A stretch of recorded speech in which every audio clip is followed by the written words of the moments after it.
Good morning and welcome to Varthamanam. ഇന്നത്തെ പ്രധാനപ്പെട്ട പത്രവാർത്തകൾ. ഇത്തവണ ഗാസയിൽ നടക്കുന്ന ഇസ്രേലി ആക്രമണത്തിന് ആക്രമണകാരികൾ ഇട്ടിരിക്കുന്ന പേര് ഓപ്പറേഷൻ പ്രൊട്ടക്റ്റീവ് എഡ്ജ് എന്നാണ്. ജൂലൈ 8-ാം തീയതിയാണ് അത് ആരംഭിച്ചത്. ഇന്ന് 23-ാം തീയതി 15 ദിവസം കഴിയുന്നു ആ യുദ്ധം ആരംഭിച്ചിട്ട്. ആ 15 ദിവസത്തിനകത്ത് സംഭവിച്ച കാര്യങ്ങൾ ചന്ദ്രിക എന്ന പത്രം 1-ാം പേജിൽ ആദ്യ വാർത്തയായി തരുന്നത് കാണുക. നരഹത്യ തുടരുകയാണ്. മരണം 607 താണ്ടിയിരിക്കുന്നു. ആ അർത്ഥത്തിലാണ് മരണസംഖ്യ വളർന്നുകൊണ്ടിരിക്കുന്നത്. ഇസ്രയേലി പട്ടാളക്കാരനെ ഗസയിൽ കാണാതായ പട്ടാളക്കാരനെ കൊല ചെയ്തു എന്നും വാർത്തയുണ്ട്.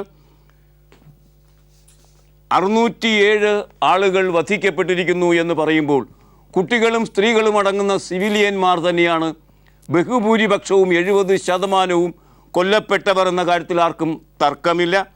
1 ലക്ഷം പേർ അഭയാർത്ഥികളായി മാറിയിരിക്കുന്നു. ഈ യുദ്ധത്തിൽ തുല്യ ശക്തികളാണ് ഏറ്റുമുട്ടുന്നത് എന്ന് BJP പറയുമ്പോഴും 607 പേർ ഹമാസിൻ്റെ ഭാഗത്ത് ഗാസയിൽ മരിച്ചു വീഴുമ്പോൾ ആകെ വധിക്കപ്പെട്ട ഇസ്രയേലികളുടെ എണ്ണം 29 പേരാണ്. അതിൽ 27 പേരും പട്ടാളക്കാരുമാണ്.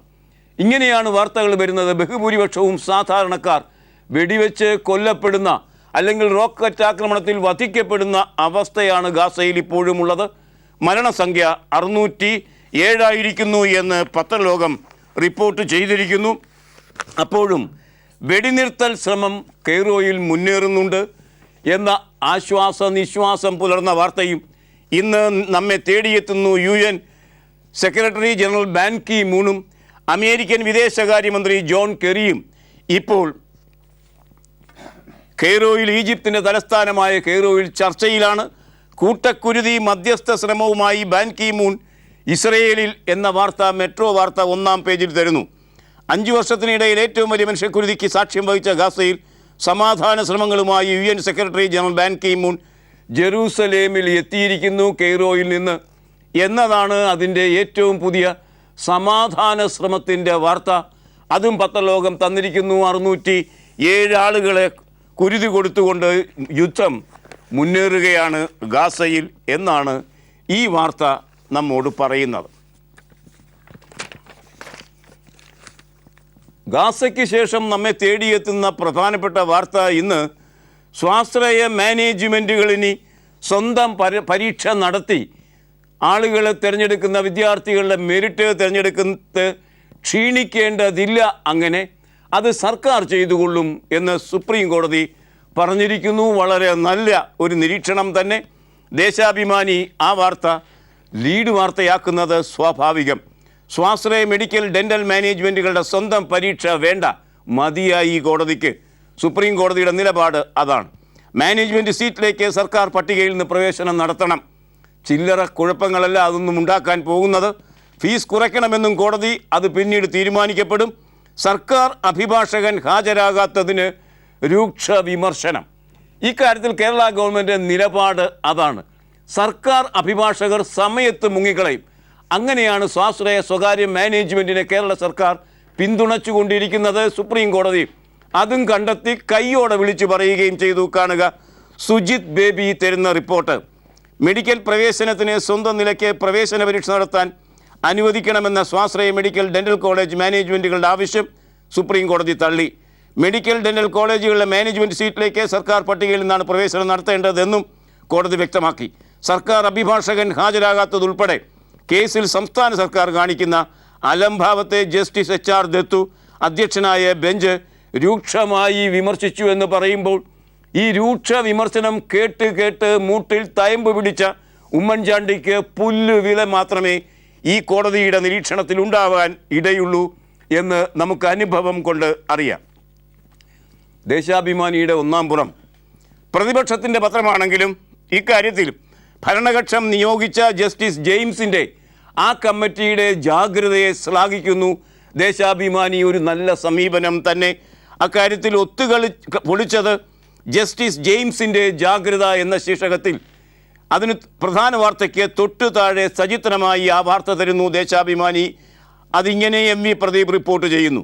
സ്വാശ്രയ മെഡിക്കൽ കോളേജ് പ്രവേശനം മാനേജ്മെൻറ്റുകളെ തന്നിഷ്ടമാക്കി കൊടിയ കൊള്ളയ്ക്ക് അവസരമൊരുക്കിയ സംസ്ഥാന സർക്കാരിൻ്റെ ഒത്തുകളി പൊളിഞ്ഞു.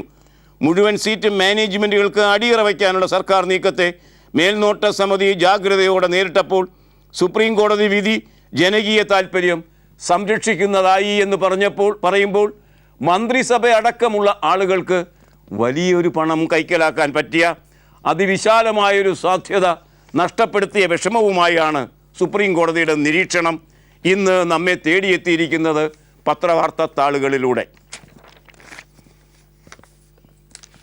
ജഡ്ജിമാരുടെ നിയമനം, സുപ്രീം കോടതി ജഡ്ജിമാരടക്കമുള്ള ജഡ്ജിമാരുടെ നിയമനം ആരാണ് നടത്തേണ്ടത്? അത് സർക്കാരാണോ നടത്തേണ്ടത്? അത്തരമൊരു നടപ്പാക്കലിലേക്ക് സർക്കാർ നീങ്ങിയാൽ അത് ജുഡീഷ്യറിയുടെ ആപേക്ഷിക സ്വാതന്ത്ര്യത്തെ ഹനിക്കും എന്ന് വ്യക്തം. അതിനാണ് കൊളീജിയം എന്ന ഒരു സംവിധാനം ഇവിടെ ഉള്ളത്. കൊളീജിയം എന്ന സംവിധാനവും ചോദ്യം ചെയ്യപ്പെട്ട് കഴിഞ്ഞിട്ട് ഒരു പതിറ്റാണ്ട് കഴിഞ്ഞു. കാര്യം കൊളീജിയത്തെയും സ്വാധീനിക്കാനാകും. സർക്കാർ ഇഷ്ടപ്പെടുന്നവർ മാത്രം ജഡ്ജിമാരായി വരുമ്പോൾ സർക്കാരിനെ വിമർശിക്കാൻ ജഡ്ജിമാർ സ്വാഭാവികമായും മടിക്കുക എന്ന സംവിധാനം വരും. അതുവഴി സർക്കാരിൻ്റെ ഭാഗമായി ജുഡീഷ്യറി നീങ്ങും. ജുഡീഷ്യറിയുടെ ആപേക്ഷികമായ സ്വാശ്രയത്വം നഷ്ടപ്പെടുന്ന പക്ഷം അത് ജനാധിപത്യ വ്യവസ്ഥയെ ഹനിക്കുകയും ചെയ്യും എന്ന് നമുക്കറിയാം. ഇത്തരമൊരു സാഹചര്യത്തെ സംബന്ധിച്ച വളരെ ശബ്ദായമാനമായ ഒരു ചർച്ചയ്ക്ക് ഇന്ത്യ സാക്ഷ്യം നിൽക്കുന്നു. കഡ്ജുവിൻ്റെ വെളിപ്പെടുത്തൽ ശരി എന്ന് കേന്ദ്രം, മാതൃഭൂമി അത് ലീഡാക്കിയിരിക്കുന്നു. ജഡ്ജി നിയമനം മുൻ പ്രധാനമന്ത്രിയുടെ ഓഫീസ് ഇടപെട്ടു എന്ന് നിയമമന്ത്രി. പാർലമെൻറ്റിൽ വീണ്ടും ബഹളം. എക്സിക്യൂട്ടീവ് ധാരാളമായി ജഡ്ജിമാരെ നിയമിക്കുന്ന കാര്യത്തിൽ ഇടപെടുന്നു എന്ന് UPA NDA ഭരണം നന്നായി നമ്മെ ബോധ്യപ്പെടുത്തുന്ന ഒരു കാലഘട്ടത്തിലാണല്ലോ നാം ജീവിക്കുന്നത്. പ്രത്യേക ലേഖകൻ ആ റിപ്പോർട്ട് തരുന്നത് ഇങ്ങനെ: ഒന്നാം UPA സർക്കാരിൻ്റെ കാലത്ത് ചെന്നൈ ഹൈക്കോടതിയിൽ അഡീഷണൽ ജഡ്ജിയെ നിയമിച്ചതുമായി ബന്ധപ്പെട്ട് സുപ്രീം കോടതി മുൻ ജഡ്ജി മാർഖണ്ഡേയെ കഡ്ജ് നടത്തിയ വെളിപ്പെടുത്തൽ ശരിയാണ് എന്ന് കേന്ദ്ര സർക്കാർ സമ്മതിച്ചിരിക്കുന്നു. മുൻ പ്രധാനമന്ത്രിയുടെയും നിയമമന്ത്രിയുടെയും ഓഫീസ് പ്രസ്തുത വിഷയത്തിൽ ഇടപെട്ടിരുന്നു എന്നും നിയമമന്ത്രി രവിശങ്കർ പ്രസാദ് ലോക്സഭയിൽ വ്യക്തമാക്കി. ഈ സാഹചര്യത്തിൽ ദേശീയ ജുഡീഷ്യൽ കമ്മീഷൻ്റെ രൂപവൽക്കരണം അനിവാര്യമാണ് എന്നും മന്ത്രി പറഞ്ഞു. ഇതാണ് BJPയുടെ ഇക്കാര്യത്തിലുള്ള നിലപാട്. നാം ഓർക്കണം, ഇതേ നിലയിലുള്ള ഒരു ജുഡീഷ്യൽ കമ്മീഷൻ്റെ ആവശ്യകതയെക്കുറിച്ച് കഴിഞ്ഞ UPA സർക്കാർ പാർലമെൻറ്റിൽ പറഞ്ഞപ്പോൾ അതിനെ നഖശിഖാന്തം എതിർത്ത BJPയാണ് ഇപ്പോൾ ജുഡീഷ്യൽ കമ്മീഷനെ കൊണ്ടുവരുന്നത്. ഇതേ BJP തന്നെയാണ് ഗോപാൽ സുബ്രഹ്മണ്യത്തിൻ്റെ നിയമനത്തെ തടഞ്ഞുകൊണ്ട് കൊളീജിയത്തിൽ ഇടപെടുകയും അമിത്ഷായ്ക്ക് വേണ്ടി ഹാജരായ വക്കീലിനെ സുപ്രീം കോടതി ജഡ്ജിയായി നിയോഗിക്കുന്നതിന് ലിസ്റ്റ് അയക്കുകയും ഒക്കെ ചെയ്തത്. ഏതായാലും തങ്ങളുടെ വരുതിയിൽ കോടതികളെ നിലനിർത്താൻ UPA പോലെ തന്നെ NDAയും ശ്രമിക്കും എന്നതിന് ധാരാളം തെളിവുകൾ ഈ കഴിഞ്ഞ 52 ദിവസങ്ങൾ കൊണ്ട് മോദി മുന്നോട്ട് വെച്ചിട്ടുണ്ട്. എന്നിട്ട് ഇപ്പോൾ നാണം കെട്ട് ദേശീയ ജുഡീഷ്യൽ കമ്മീഷൻ്റെ അനിവാര്യതയെക്കുറിച്ച് ഗിരിപ്രഭാഷണം നടത്തുക കൂടി ചെയ്യുമ്പോൾ UPA ആയാലും NDA ആയാലും ഇന്ത്യയെ സംബന്ധിച്ചിടത്തോളം ജഡ്ജിമാരുടെ നിയമനത്തിൽ സർക്കാർ കുൽസിതമായി ഇടപെടും എന്ന് വ്യക്തമാക്കുന്ന വാർത്തയാണ്.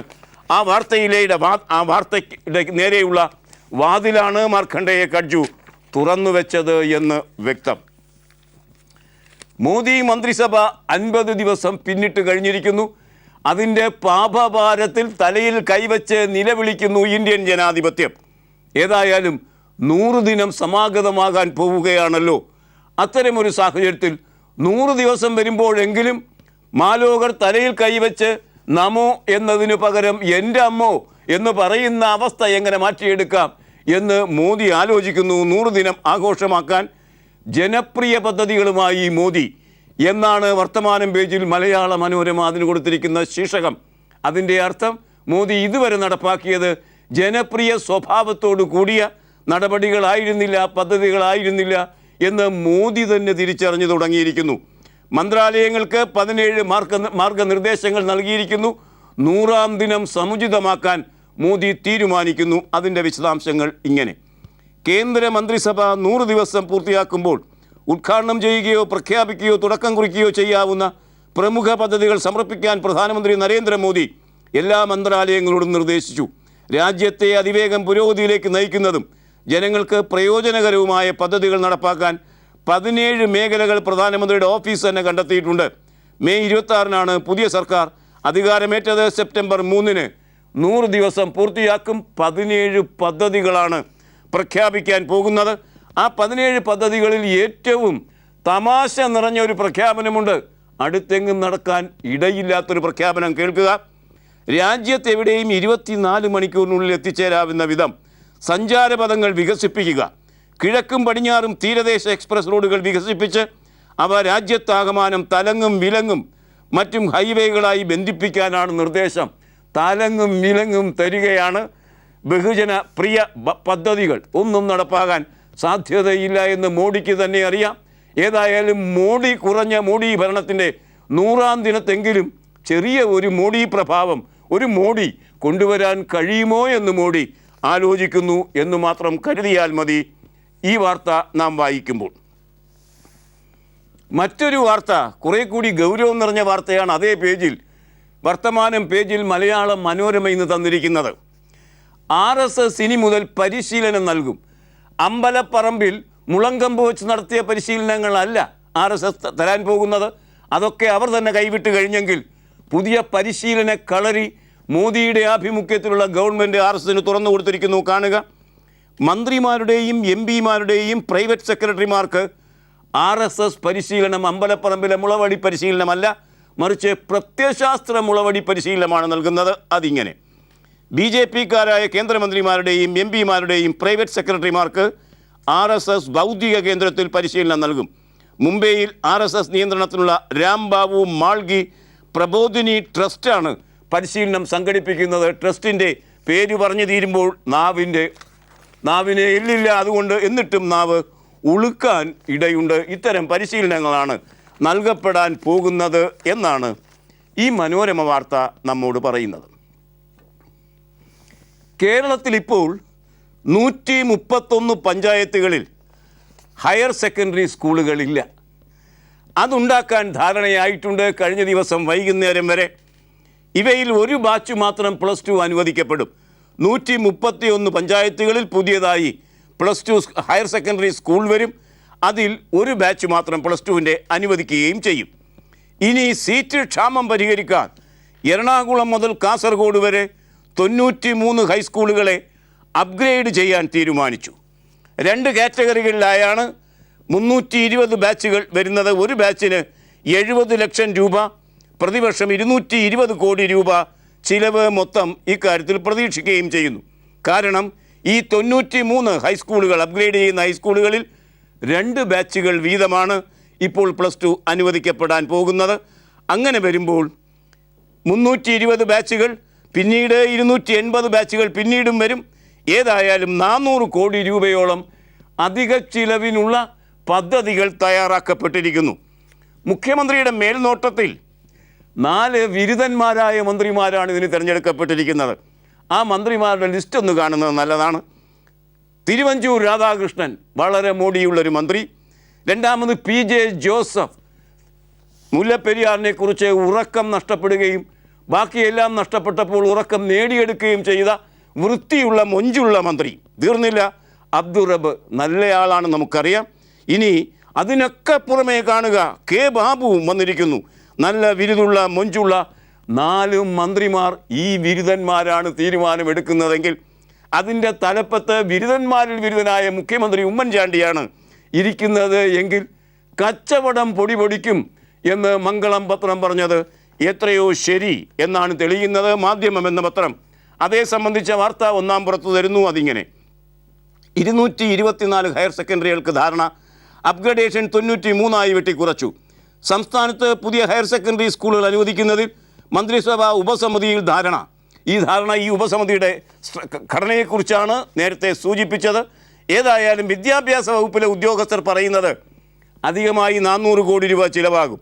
എന്നാൽ ഹയർ സെക്കൻഡറി വകുപ്പ് പറയുന്നത് 185 കോടി രൂപ മാത്രമേ ചിലവാകുകയുള്ളൂ. സംസ്ഥാനത്ത് ഇപ്പോൾ ഒരു കുട്ടി പോലും പഠിക്കാനില്ലാത്ത 75 ബാച്ചുകളിൽ ശമ്പളം നൽകപ്പെട്ടുകൊണ്ടിരിക്കുന്നു. 60,000 സീറ്റുകൾ ഒഴിഞ്ഞു കിടക്കുന്നു. ഇത്തരം 15 ബാച്ചുകൾ മലപ്പുറത്ത് തന്നെയാണുള്ളത്. തിരുവനന്തപുരത്ത് ആരും പഠിക്കാനില്ലാത്ത 11 ബാച്ചുകളുണ്ട്. പുതിയ 600 ബാച്ചിൽ കുറഞ്ഞത് ബാച്ചിന് 7 മുതൽ 10 വരെ അധ്യാപക നിയമനം എന്ന് പറഞ്ഞാൽ ഏകദേശം 5000 അധ്യാപകരെ തിരഞ്ഞെടുക്കാനാകും. ഒരധ്യാപകനെ 30 ലക്ഷം മുതൽ 40 ലക്ഷം വരെയാണ് കോഴ തിരഞ്ഞെടുക്കുന്നതിന്. അങ്ങനെ വരുമ്പോൾ 2000 കോടി രൂപ ചില്ലറ ഈ മൊത്തമായും തടയുന്ന ഒരു ചെറിയ ഇടപാടിനാണ് 4 മന്ത്രിമാരും ഒരു മുഖ്യമന്ത്രിയും ചേർന്ന് തീരുമാനം ഇന്നെടുക്കാൻ പോകുന്നത്. പണത്തിൻ്റെ കിലുകിലാരവം മുഴങ്ങി കേൾക്കും അധികാരത്തിൻ്റെ ഇടനാഴിയിൽ നിന്ന് എന്ന് മംഗളത്തിൻ്റെ നിരീക്ഷണം എത്രയോ ശരി എന്ന് പറയാതെ വയ്യ. PACയുടെ ചെയർമാൻ സ്ഥാനം KV തോമസിന് ലഭിക്കും. അതുകൊണ്ട് വലിയ കാര്യമൊന്നുമില്ല. കാരണം PAC ചെയർമാനായിരുന്നു PC ചാക്കോ എന്ന് നമുക്കറിയാം. എന്നിട്ടും ചാലക്കുടിയിൽ താരതമ്യേന ദുർബലനായ ഇന്നസെൻറ്റിൻ്റെ മുന്നിൽ 7 നിലയ്ക്കോ 8 നിലയ്ക്കോ പൊട്ടി ചീറ്റിപ്പോയി ഇതിയാൻ. അതുകൊണ്ട് PAC ചെയർമാൻ ഒരു വലിയ സ്ഥാനമൊന്നുമായി മലയാളികൾ കണക്കാക്കുന്നില്ല. എങ്കിലും KV തോമസ് എന്ന ചിരിക്കുന്ന നേതാവിന് അത് ലഭിക്കാനിടയുണ്ട് എന്ന് മലയാള മനോരമ ഒന്നാം പേജിൽ തന്നെ വേണമായിരുന്നു. മനോരമയ്ക്കത് നിരീക്ഷിക്കുന്നു. മനോരമ ഒന്നാം പുറത്തെ വാർത്ത, സചിത്ര വാർത്ത കാണുക. KV തോമസ് PAC അധ്യക്ഷനാകും എന്നാണ് അതിന് നൽകിയിരിക്കുന്ന ശീർഷകം. KV Thomas parliamentary public accounts committee അധ്യക്ഷനാകും. M വീരപ്പ മൊയ്ലി ധനകാര്യം, കമൽനാഥ് പ്രതിരോധം എന്നിവരും പ്രധാന സമിതികളുടെ അധ്യക്ഷ പദവിയിലെത്തും. കോൺഗ്രസിൻ്റെ നാമനിർദ്ദേശങ്ങൾ സർക്കാരിന് പാർട്ടി അധ്യക്ഷ സോണിയാഗാന്ധി കൈമാറി കഴിഞ്ഞിരിക്കുന്നു. ഇവരൊക്കെ ഈ 3 പേരും എത്ര നാൾ ഇനി കോൺഗ്രസിൽ തുടരാൻ പോകുന്നു എന്നതൊക്കെ കണ്ടു തന്നെ അറിയണം. കാരണം കോൺഗ്രസിൽ നിന്ന് BJPയിലേക്കുള്ള ഒഴുക്ക് ആരംഭിച്ചു കഴിഞ്ഞിരിക്കുന്നു.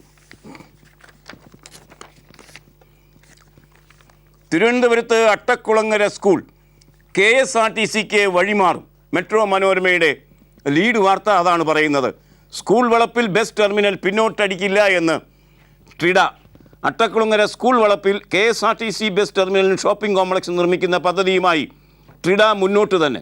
പദ്ധതിയിൽ നിന്ന് ട്രിഡ പിന്മാറിയെന്ന വാർത്തകൾ അടിസ്ഥാനരഹിതമാണെന്ന് ചെയർമാൻ വേണുഗോപാൽ വ്യക്തമാക്കി. ഇക്കാര്യത്തിൽ പ്രതിപക്ഷ നേതാവ് VS അച്യുതാനന്ദന് എതിർപ്പുള്ള ഒരു അഭിപ്രായമാണുള്ളത് എന്ന് ഇതിനോടകം വ്യക്തമാക്കി കഴിഞ്ഞിട്ടുണ്ട്. കരിമണൽ ഖനന വാർത്ത പ്രാധാന്യത്തോടെ നൽകുന്ന പത്രമാണ് കേരള കൗമുദി എന്ന് നമുക്കറിയാം. തമിഴ്നാട്ടിലെ കരിമണൽ ഖനന ലോബിയെക്കുറിച്ചും കേരളത്തിൽ നിന്ന് കടത്തുന്ന കരിമണലിൻ്റെ അളവിനെക്കുറിച്ചും അതിന് ലഭിക്കുന്ന പണത്തെക്കുറിച്ചുമൊക്കെ ഏറ്റവും വിശ്വാസ്യത നിറഞ്ഞ വാർത്ത തന്നിട്ടുള്ള പത്രം തന്നെയാണത്. കേരള കൗമുദി ഇത്തവണയും അത്തരമൊരു വാർത്ത ലീഡാക്കിയിരിക്കുന്നു. കരിമണൽ ഖനനത്തിന് തമിഴ്നാട്ടിൽ പച്ചക്കൊടി. 123 ലൈസൻസുകൾ നൽകിയതിൽ 92 VV മിനറൽസിന് കള്ളക്കടത്തിന് കളമൊരുങ്ങുമ്പോൾ ഇവിടെ സർക്കാരിന് മൗനം. വടയാർ സുനിൽ അത് റിപ്പോർട്ട് ചെയ്യുന്നത് ഇങ്ങനെ: കരിമണൽ ഖനനത്തിന് സ്വകാര്യ മേഖലയിൽ പുതിയതായി അനുവദിച്ച 123 ലൈസൻസുകളും തമിഴ്നാട്ടിലെന്ന് കേന്ദ്ര സർക്കാർ പാർലമെൻറ്റിൽ വ്യക്തമാക്കി. ഇവയിൽ 92ഉം വിവാദ സ്ഥാപനമായ തൂത്തുക്കുടി VV മിനറൽസിനും അനുബന്ധ കമ്പനികൾക്കുമാണ്. ധാതുമണൽ ഖനന മേഖലയിൽ ആണ് നൽകിയിരിക്കുന്നത്. ധാതുമണൽ ഖനന മേഖലയിൽ ഫലപ്രദമായി പ്രവർത്തിക്കാൻ സ്വകാര്യ മേഖലയ്ക്ക് അനുമതി നൽകേണ്ടതാണ് എന്ന 1998 കേന്ദ്ര നയത്തിൻ്റെ ഭാഗമായാണ് ലൈസൻസുകൾ ഇപ്പോൾ അനുവദിച്ചിരിക്കുന്നത്. ഈ ലൈസൻസിയെക്കുറിച്ച് ധാരാളം കേരള കൗമുദി നമ്മോട് ഇതിനു മുമ്പ് തന്നെ പറഞ്ഞു കഴിഞ്ഞിട്ടുമുണ്ട്. കസ്തൂരി രംഗൻ ഗാഡ്ഗിൽ കമ്മിറ്റി റിപ്പോർട്ടുകളുടെ അവസ്ഥ എന്താണിപ്പോൾ? BJP ഇതിനു മുമ്പ് പറഞ്ഞിരുന്നത് ഗാഡ്ഗിൽ കമ്മിറ്റി റിപ്പോർട്ട് തന്നെ തങ്ങൾ നടപ്പാക്കും എന്നാണെങ്കിൽ, ഇന്ന് ദീപികയുടെ ലീഡ് വാർത്ത കാണുക. കസ്തൂരി ഗാഡ്ഗിൽ കമ്മിറ്റികളുടെ റിപ്പോർട്ട് തൽക്കാലം നടപ്പാക്കാൻ പോകുന്നില്ല എന്ന ആശ്വാസ വാർത്തയാണ് മലയോര കർഷകർക്ക്. എന്തായാലും ഇന്ന് പത്രങ്ങൾ നൽകുന്നത്. ഈ വാർത്തയുടെ വിശദാംശങ്ങളിലേക്ക് സഞ്ചരിക്കുന്നതിന് മുമ്പ് ഒരു ചെറിയ ഇടവേള.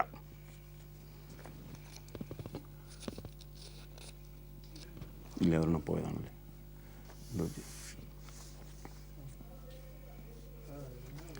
ക്ഷമിക്കുക, ഇടവേളയില്ല.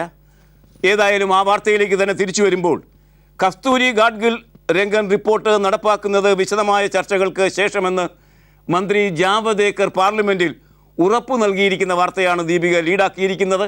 കൃഷിക്കാരുടെ പത്രമായ ദീപിക അങ്ങനെ ചെയ്തില്ലെങ്കിലേ അത്ഭുതത്തിന് അവകാശമുള്ളൂ. ജോർജ് കള്ളിവയലിൽ ആ വാർത്ത തരുന്നത് ഇങ്ങനെ: അപാകതയുള്ള കസ്തൂരി രംഗൻ ഗാഡ്ഗിൽ റിപ്പോർട്ടുകൾ ഇപ്പോഴത്തെ നിലയിൽ തിരക്കിട്ട് നടപ്പാക്കില്ലെന്ന് കേന്ദ്ര വനം പരിസ്ഥിതി മന്ത്രി പ്രകാശ് ജാവദേക്കർ ലോക്സഭയിൽ ഉറപ്പു നൽകി. മലയാളിക്ക് ആശ്വസിക്കാൻ കഴിയുന്ന ഒരു വാർത്ത തന്നെയാണ്, ഒരു ഉറപ്പ് തന്നെയാണ് ജാവദേക്കർ നൽകിയിരിക്കുന്നത്. മറുനാടൻ തൊഴിലാളികളുടെ സാമൂഹ്യ സുരക്ഷ തീരെ നോക്കാത്ത ആളുകളാണ് മലയാളികളെന്ന് നമുക്കറിയാം.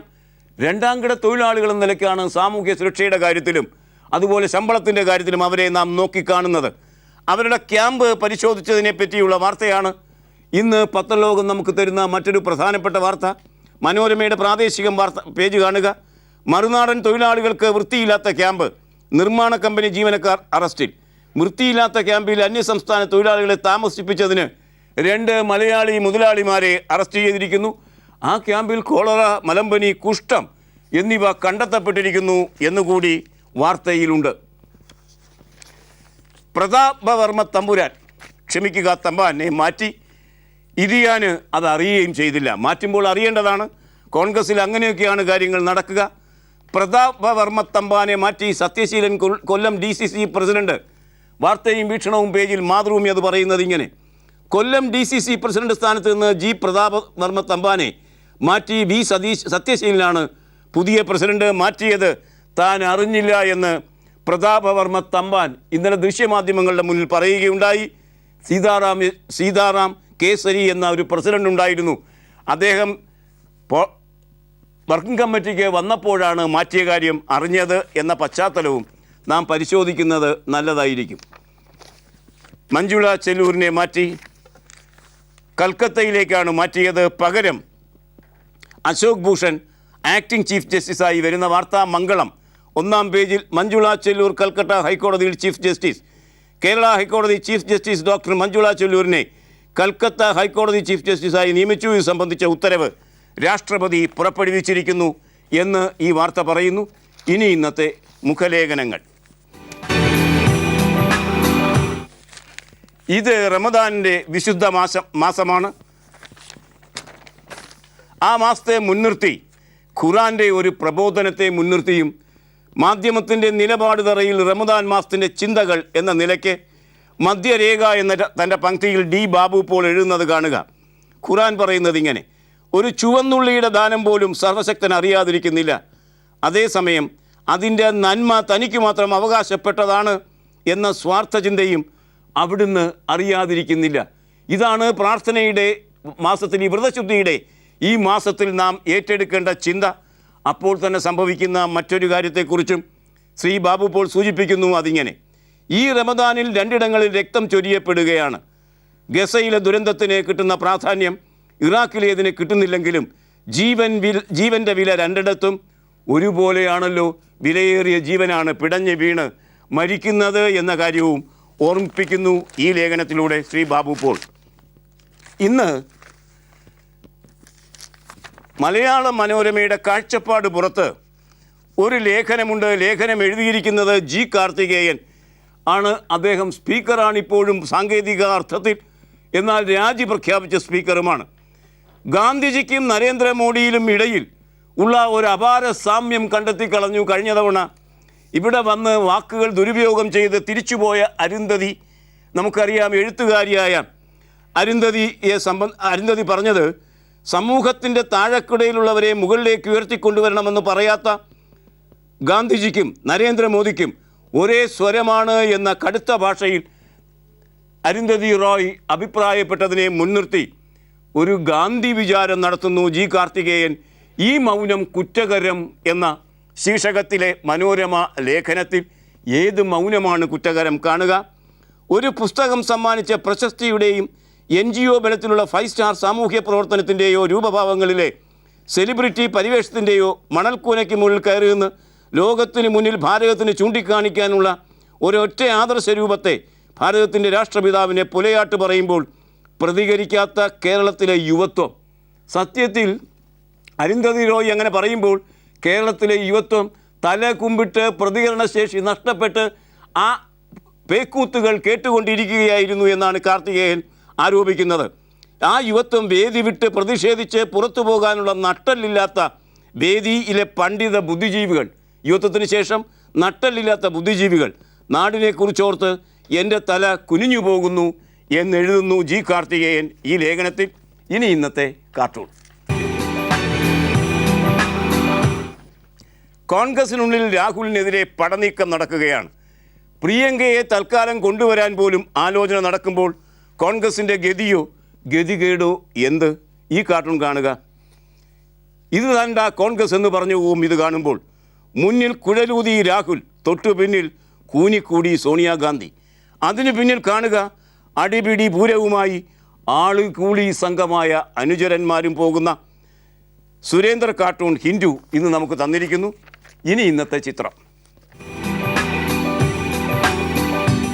ജൂലൈ 8-ാം തീയതി ആരംഭിച്ച ഇസ്രയേലിൻ്റെ ഗാസ യുദ്ധം തുടരുകയാണ്. വെടിവെപ്പിന് ഇപ്പോഴും അയവില്ല. ഈ ചിത്രം കാണുക. യുദ്ധം അതിൻ്റെ കെടുതിയും കൊണ്ടുവരും. ഇത് ഇസ്രയേൽ ബോംബാക്രമണത്തിൽ തകർന്നു നിൽക്കുന്ന പാലസ്തീനിലെ പീസ് ടവറിൻ്റെ ദൃശ്യമാണ്.